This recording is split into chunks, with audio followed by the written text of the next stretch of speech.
ఎలా ఉంది మరి ఇప్పుడు ఈయన చంద్రబాబు గారు వచ్చి ఒక 10 నెలలు అవుతుంది సుమారుగా. ఆ. మరి రైతుల పరిస్థితి ఎలా కొనసాగుతుంది అంటారు? చంద్రానికి గేన పెట్టు. రైతుల పరిస్థితి ఎలా కొనసాగుతుంది అంటున్నారు?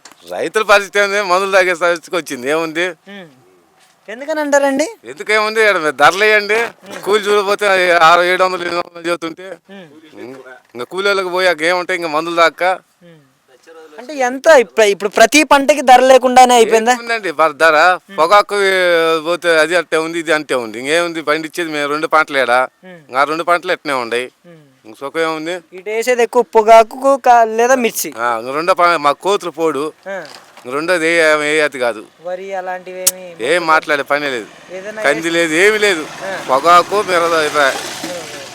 మరి ఇంక ధరలు ఎలా ఉన్నాయి? మరి పెట్టుబడులు ఏమాత్రం ఉన్నాయి? పెట్టుబడుల కింద తిట్టంగా అండి. ఇంకేడా పెట్టుబడులు, ఇంకా మందుల కొట్లకి ఇటానికి కూడా లేక కూలి వాళ్ళకి ఇచ్చి మెలకొని ఉంటున్నాం. కూలి వాళ్ళకి 7 చెవట్ల 600 అంటే కూలి.